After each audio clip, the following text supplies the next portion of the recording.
1 e o verso 2.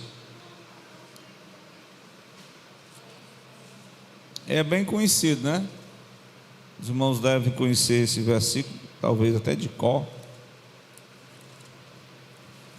A gente, voltando aqui um pouco para essa carta de Paulo aos Romanos, é muito importante, até porque nessa última lição, o autor faz o início de uma jornada, né?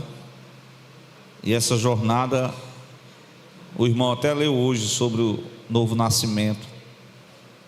Depois Paulo vai tratar sobre a doutrina do pecado, nos primeiros capítulos. Você vai passando pelos textos, né? Paulo vai destacando a doutrina do pecado para os gentios, capítulo 2 para os judeus. No capítulo 3 ele vai mostrando que toda a humanidade está sob o domínio do pecado. E o homem, a situação, até usei uma palavra, que ele não pode se desvencilhar desse estado de pecado. Então Deus começa a usar o processo da justificação pela fé somente, que é uma doutrina do Novo Testamento sobre a doutrina da salvação. Então ele vai caminhando dentro da carta e vai mostrando os efeitos que a graça de Deus vai fazendo no coração do homem, né? A graça não coloca o salvo para ele fazer o que ele quiser, não, ele está agora sob o domínio do Espírito Santo. Então, aí vem aquela doutrina chamada santificação, né? Tem a adoção, porque você agora é nova criatura, filho de Deus, adotado em Jesus. E Paulo termina no capítulo 8 falando sobre a glorificação do corpo, que trata-se do arrebatamento da igreja, né? Aí ele deixa 2 capítulos para falar sobre a situação de Israel, né? Que é uns capítulos, o 9, o 10 e o 11, que alguns teólogos rechaçam Israel, diz que Israel saiu do plano e acabou. Só que a gente acredita que Israel, né, conforme o livro de Daniel, né, que ainda falta 1 semana de anos, que são 7 anos. Até o Cristo completou 69 semanas de anos. Então, Israel saiu do plano, a igreja formada por judeus e gentios entra no plano, e depois do arrebatamento da igreja, que é a glorificação do corpo,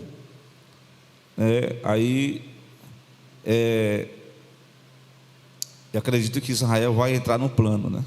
Glória a Deus.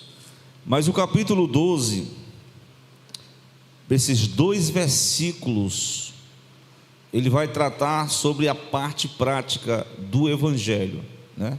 Você vai conhecendo o Evangelho, conhecendo as doutrinas, conhecendo a doutrina da salvação. A doutrina da salvação, ela é composta de várias componentes, né? Assim, vários itens, podemos assim dizer, né, irmão? Componentes, né?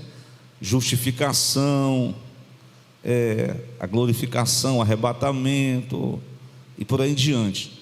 Mas a vida do cristão ele não vive só de teorias, ele não vive só de conhecimentos teológicos, tem a parte prática também. E aí Paulo, do capítulo 12 até o 16, que são esses versículos, capítulos, nós vamos tratar sobre a questão prática da vida cristã, né? Inclusive o nosso pastor presidente, ele tem apresentado esse tema, que aí os irmãos já colocaram até aqui, né? O evangelho que conhecemos. Você tem que conhecer como uma revelação divina. Você vai crescendo, né? Aí você vai experimentar, viver. Glória a Deus. Estes dias eu estava lendo um livro no Velho Testamento, um livro do Esdras, capítulo 7, se não me falha a memória, versículo 10. Tem mais ou menos essas 3 frases assim, né? Porque Esdras, ele já era escriba, ele era sacerdote, ele foi enviado como um comissionado pelo rei para ver como é que estava a religiosidade.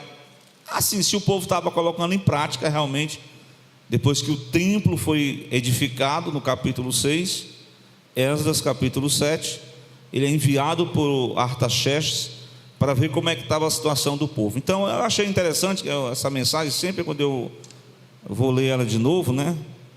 Eu vou vendo que Esdras era escriba, sacerdote, com todos esses conhecimentos que ele tinha. Mas veja onde Esdras vai no capítulo 7, versículo 10. O irmão, eu não cheguei nem no capítulo 12 ainda, viu? Mas eu vou lá para esse versículo aqui. Porque Esdras tinha preparado no seu coração para buscar, ou seja, já conhecia a palavra, né? Já tinha conhecimento como escriba, mas ele resolveu no coração ainda mais o que? Aqui tem aqueles irmãos que já passaram muitos anos frequentando a escola dominical. Aí o próximo trimestre, eu já sei de todos os assuntos da escola dominical. Você já sabe de tudo? O escriba, teólogo, sacerdote, disse assim: olha, eu sou escriba, sou teólogo, sou sacerdote, mas eu preparou o seu coração para buscar, para conhecer ainda mais, para aprender ainda mais a lei de Deus.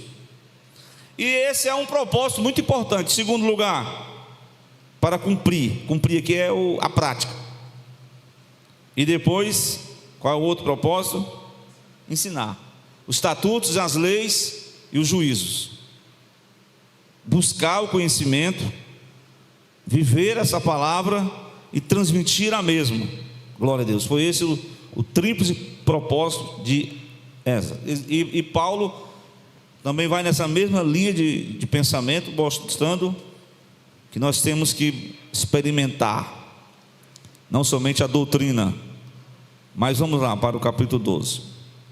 Glória a Deus. Todo mundo já deve até conhecer, né? É um apelo que Paulo faz para os romanos. Rogo-vos, pois, irmãos, pela compaixão de Deus. É um apelo ao coração dos romanos, da igreja de Roma. E esse apelo é baseado em quem? Na compaixão de Deus. A compaixão é a base pela qual nós fomos salvos.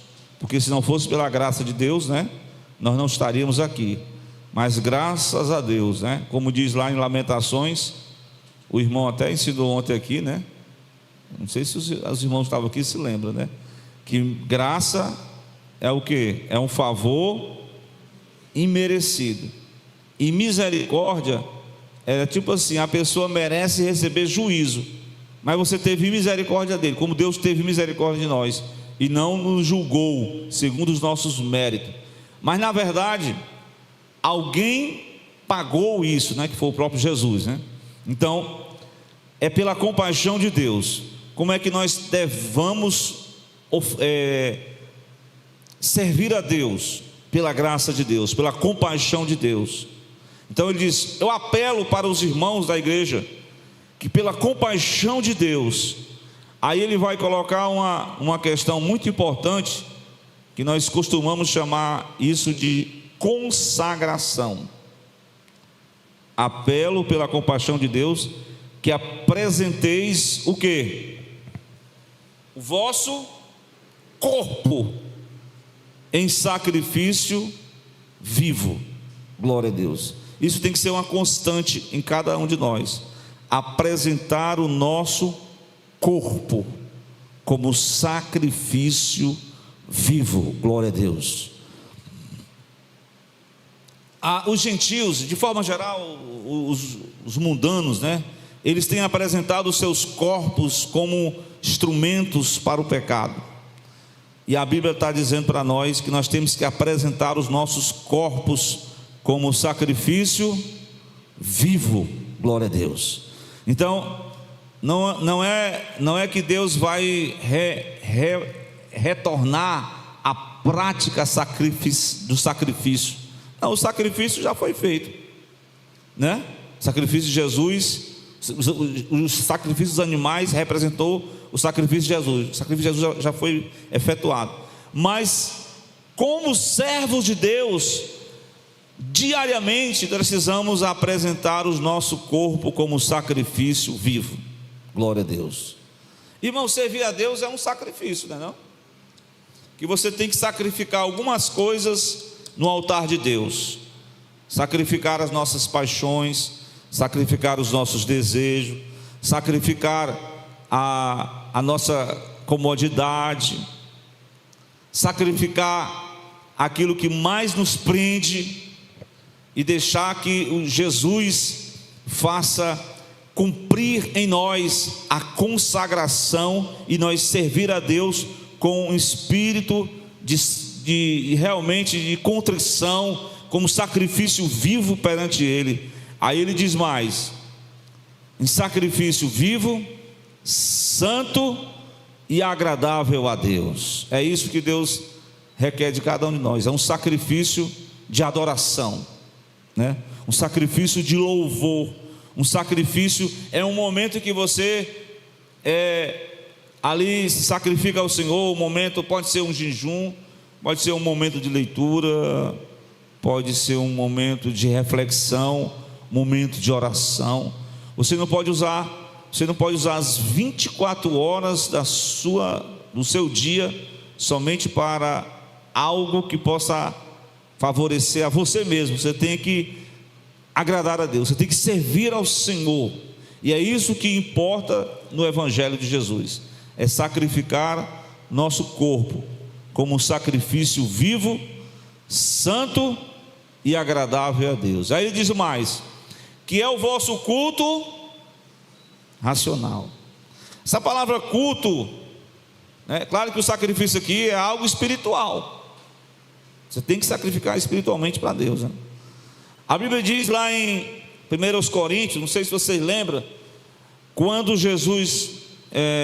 Paulo diz assim: não sabeis vós que os nossos corpos são templo de Deus e morada do Espírito Santo, que não sois de vós mesmo, mas vocês foram comprados por um bom preço. Portanto, irmãos, aí Paulo diz assim: quer comais, quer bebais, faça tudo para a glória de Deus. Então, o sacrifício espiritual, próprio Jesus, ele, quando entrou no templo, né, primeiro no início, eu acredito que os evangelhos, eles fazem essa narrativa. No início do seu ministério, ele entra, acho que é João que faz isso. O que Jesus encontra no templo? Quem pode me dizer? O que Jesus encontra no templo? No capítulo de número 2 de João, versículo 13. Irmão Odaí Júnior. Ele vai até o templo. E era a festa da Páscoa. Na festa da Páscoa, geralmente as pessoas tinham que... havia lá um local que eles certamente... Eu me lembro dessas cidades religiosas, né? Que o pessoal vende. Ali no caso ele tinha que vender mesmo, porque os transeúntes estavam vindo de outro lugar e não tinham comprado ali um cordeiro para a Páscoa. Então eles tinham que comprar para sacrificar. Então Jesus sobe a Jerusalém nos tempos da Páscoa. Aí o que ele achou no templo? Claro que dentro daquela mercado ali de animais, sempre vai haver, né? As pessoas sempre, em todos os tempos, vão usar a fé, vão usar a questão eclesiástica para ser um meio de ganhar dinheiro. Eu não posso nem falar aqui, mas as cidades aí como Juazeiro do Norte, Canidé e outras mais, né? E ainda mais tem algumas igrejas que usam a questão de vender a rosa de Saron, a água do Jordão. E como é? Essas coisas aí, né? Então, isso tem misturado, né, a verdade do evangelho da simplicidade para um evangelho só de religiosidade. Então Jesus, ele contemplou a religiosidade do povo. Tinha gente vendendo boi, outros vendendo ovelhas, pombos, ainda tinha os cambiadores assentados. Os cambiadores, cambiador é aqueles que, câmbio tem a ver com o quê? Com troca da moeda. Então, vinha de outros países, de outros lugares, tinha que fazer a troca da moeda para comprar lá. Não era que seja o templo ali, era um local, e o templo ele tinha vários compartimentos, né? Átrio dos gentios, e daí por diante. Então, Jesus começou a observar no templo aquela situação. Aí ele simplesmente, alguém até hoje acusa Jesus de ser estressado, de usar, pegou ali um azorrague, está escrito aqui, né? De cordéis, lançou todos fora do templo e jogou até os animais, botou os animais para correr, esteleia, tudo para correr. Misericórdia aqui, viu, Léo? Botou tudinho para correr e espalhou o dinheiro que estava na mesa dos cambiadores, derrubou a mesa.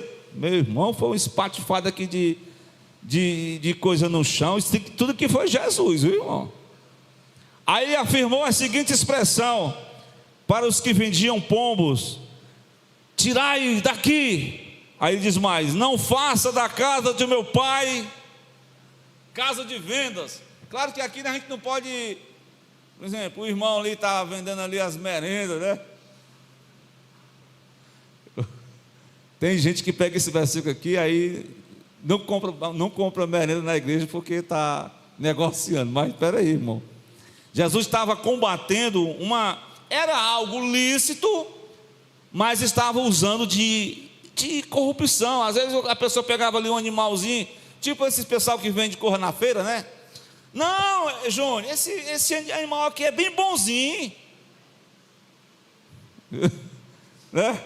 Quando ia oferecer, o sacerdote examinava tudo. Não, esse aqui não dá para oferecer não, porque está com a perna quebrada. Aí a pessoa que ficava no prejuízo, né? Então, existe em todos os ramos, né? Seja até na religiosidade, existe os aproveitadores. Foi exatamente isso que Jesus colocou em pauta: tirai daqui estes, não façais da casa de meu pai casa de venda. E os discípulos dele lembraram do que estava escrito lá no Salmo: o zelo da tua casa, aqui em outras versões diz me consome, na versão mais tradicional, me devorará. O zelo da casa de Deus me devorará. Respondeu-lhe, pois, os judeus: qual o sinal que o Senhor nos mostra para fazer? Com que autoridade? Qual é o sinal? Aí Jesus lança uma profecia em relação a ele mesmo. Qual foi a profecia? Derribai este templo e em 3 dias o levantarei. Os judeus replicaram: 46 anos esse templo foi edificado, esse homem vai derrubar tudo isso, vai construir só em 3 dias? O que Jesus estava falando aqui? Quem é o templo agora? Ele está fazendo uma transferência. Ele está dizendo agora o local aonde vai acontecer o culto, né? A latreia, que é uma palavra grega para culto, o serviço a Deus, a partir do seu sacrifício, da sua morte na cruz. Esse culto agora vai ser o corpo do cristão. O ser humano, ele agora vai se tornar portador, vai ser o meio pela qual Cristo enviará o Espírito Santo da verdade. Então, Jesus comenta isso, mas aí o versículo 21 explica bem direitinho, né? Do que eu estou falando aqui. Ele falava do templo do seu corpo. 22. Quando foi ressuscitou dos mortos, os seus discípulos lembraram de que eles disseram, creram nas Escrituras e nas palavras que Jesus tinha dito. Glória a Deus. Então, o cristão, ele não oferece mais, né, sacrifícios de animais. Ele não como os Baal, né, os adoradores de Baal, que ofereciam o seu corpo cortando, né? Ou então ele não faz igual aqueles adoradores que andam de joelhos, andam a pé, não sei quantas horas, para assim, deixar os pés em carne viva, né? Como se fosse assim um sacrifício para Deus, né? Claro que o sacrifício que está falando aqui é espiritual, né? Eu estou falando que alguns componentes, você apresentar o louvor, você apresentar adoração, você ter um momento com Deus, isso é servir a causa de Cristo, isso é servir ao Evangelho de Jesus, isso é a prática do Evangelho. Você e eu, como seja pastor, ou obreiro ou não, todos nós precisamos de um momento de consagração a Deus, de um serviço a Deus. Nós não podemos simplesmente entrar na igreja e entrar no automático. Não, nós precisamos dar continuidade a isso, e é exatamente isso que Paulo me exorta nessa noite. Pelo amor de Deus, irmão, apresentai os vossos corpos como sacrifício vivo, santo e agradável a Deus, que é o vosso culto. Aí ele usa outra palavra. Qual é a outra palavra? Culto o quê? Racional. Qual é a ideia dessa palavra racional? Glória a Deus. É um culto inteligente.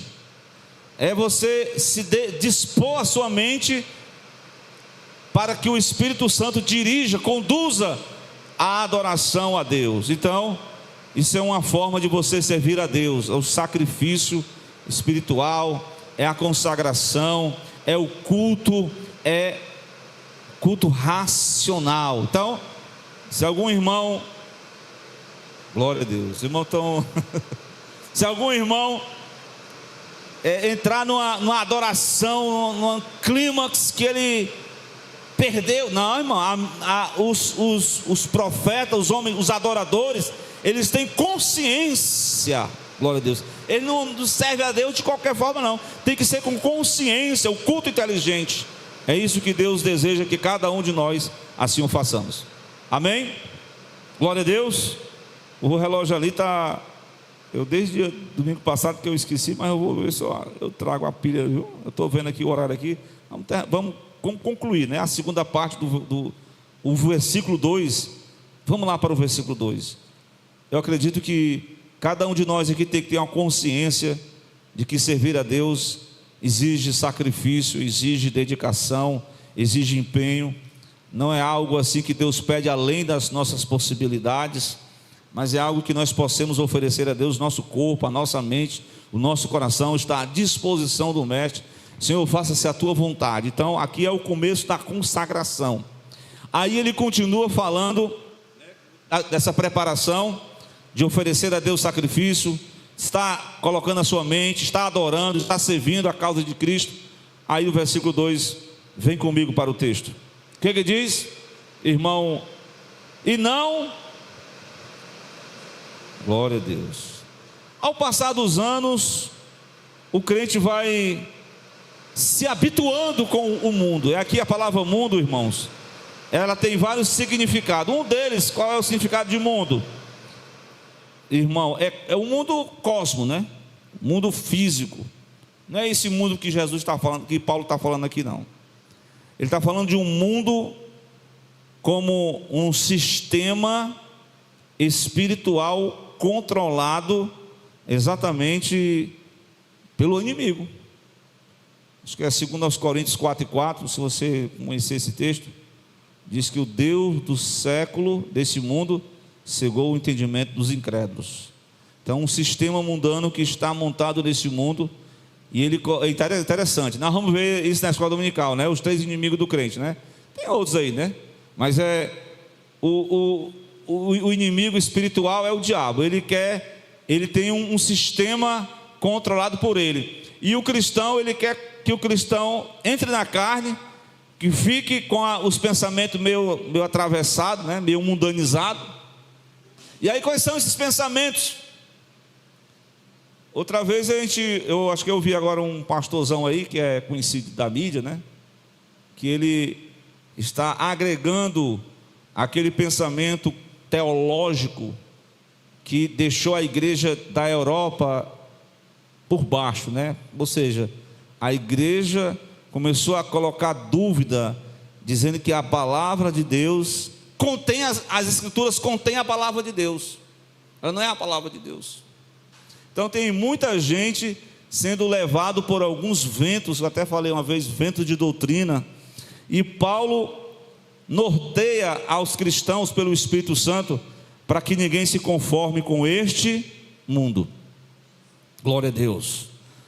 Irmãos, os nossos pensamentos são o local da batalha, onde nós somos, cada dia vem pensamentos para projetar em nós, para nos influenciar.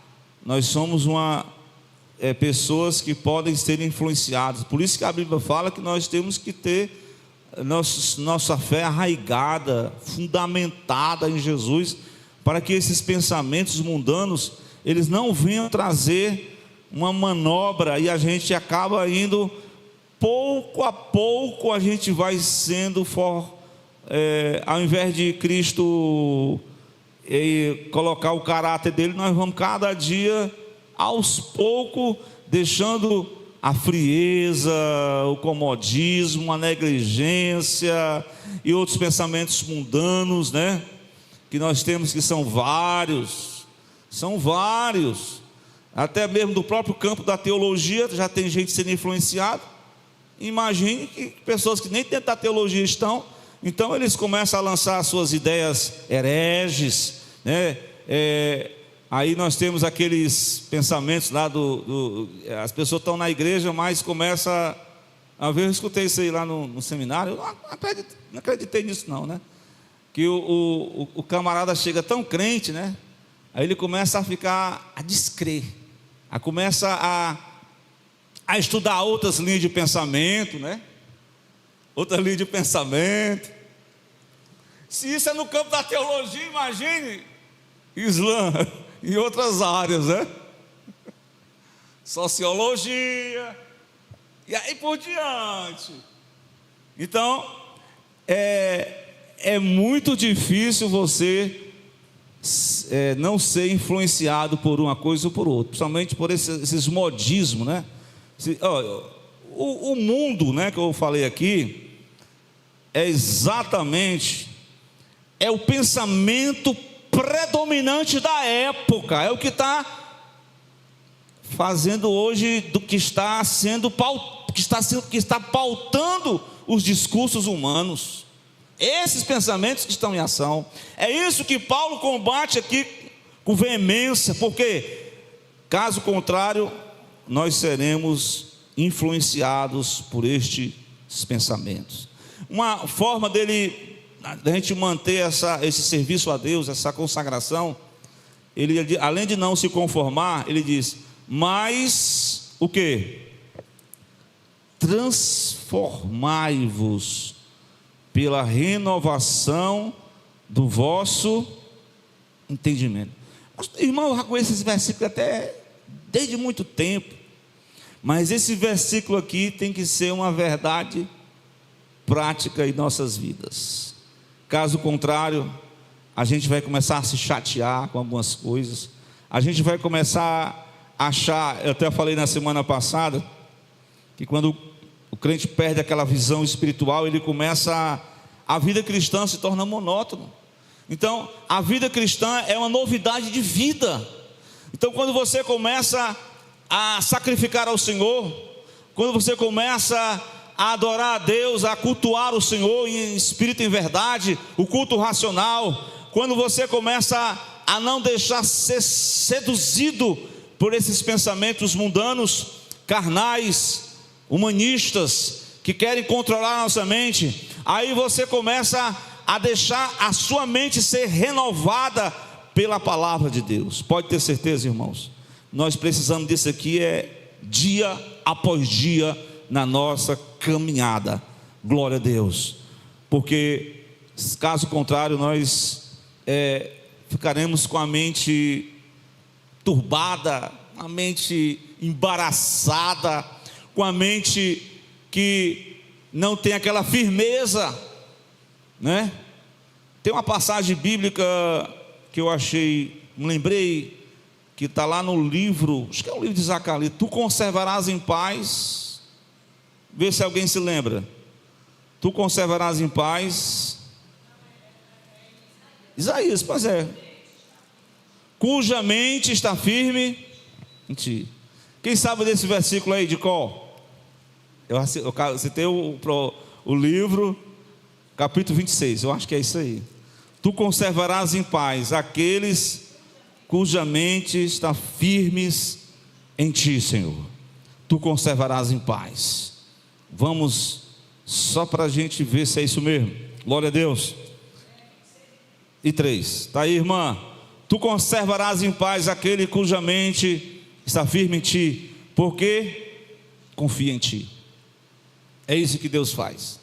Deus vai conservar, Deus vai fortalecer a palavra de Deus, vai estar ali regando diariamente, e o cristão vai servindo a causa do mestre. Muito bem, dito isso, depois de sacrificar o sacrifício a Deus, e pela misericórdia de Deus, viu, irmão? Ninguém vem aqui para se esnobar, não. É pela misericórdia, é pela graça de Deus, é pela compaixão de Deus, é que nós vamos entregar o nosso coração, que nós vamos oferecer ao Senhor o sacrifício. Não vamos se conformar, vamos se transformar. Essa palavra transformar, ela no grego era aquela palavra que é usado para metamorfose, né? A transfiguração, né? É exatamente uma mudança de mente. Quando você começa a ter uma mentalidade, como diz o apóstolo Paulo, segundo a mente de Cristo. A mente de Cristo, glória a Deus. Se você tiver a mente de Cristo, irmã, a mente de Cristo vai te dar suporte para você vencer os maus pensamentos, as sugestões dos pensamentos que vêm. Você vai não deixar, é igual aquele homem que construiu uma casa sobre a areia. Ele construiu também sobre a areia. O outro homem construiu a casa sobre o quê? Qual é o significado ali? Você pode ver ali, né?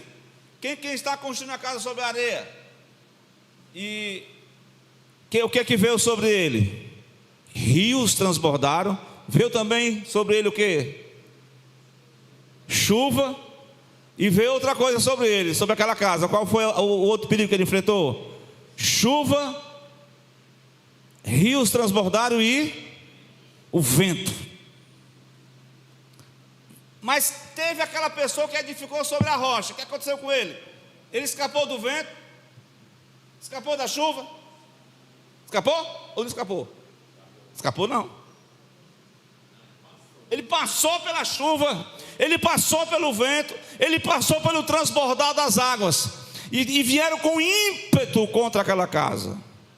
Mas o segredo da vida, o segredo daquele homem, qual foi o grande segredo? É porque na nossa mente como nós estamos construindo uma casa, e nós estamos com a nossa mente firmada na fé em Jesus. Aí então vai ter alguns momentos da nossa vida que nós vamos enfrentar os rios, vamos enfrentar os ventos fortes, vamos enfrentar problemas. Mas o grande segredo aqui está em aquele, como é o versículo aí? Tu conservarás em paz aquele cujos pensamentos, cuja mente está firmada em ti, porque ele confia em ti, porque ele espera em ti, porque ele não é levado por qualquer coisa, ele está na promessa. Glória a Deus. Então há uma mudança de mente, e por último há uma experiência com Deus. E é exatamente isso que eu preciso cada dia, dessa experiência, porque acontece assim, né? Geralmente o que acontece? Ah, quando eu era, naquele tempo que eu louvava, naquele tempo que eu me consagrava, naquele tempo que eu chorava, naquele tempo que eu orava, naquele tempo que eu meditava, naquele tempo que eu lia mais a Bíblia, naquele tempo que eu era um crente mais simples, mais cheio. Era simples, mas cheio da graça, mais cheio da confiança. Então, ao longo do tempo, as experiências foram minguando. Mas por quê? Porque faltou alguma coisa nesse serviço para Deus. Faltou consagração, faltou a mudança de mente, faltou sacrifício. Glória a Deus. Então, a experiência que Paulo vai dizer assim, vamos lá. Depois que você não se conformou com este mundo, de repente nós estamos já assim meio que conformados, sabe? Ah, isso mesmo, é a vida. Todo mundo faz isso. Daqui a pouco, você está sendo levado pelos ventos. Então eu preciso aqui, é como se fosse aqui essa mensagem aqui é como se fosse eu me lembrei daquela passagem de Davi.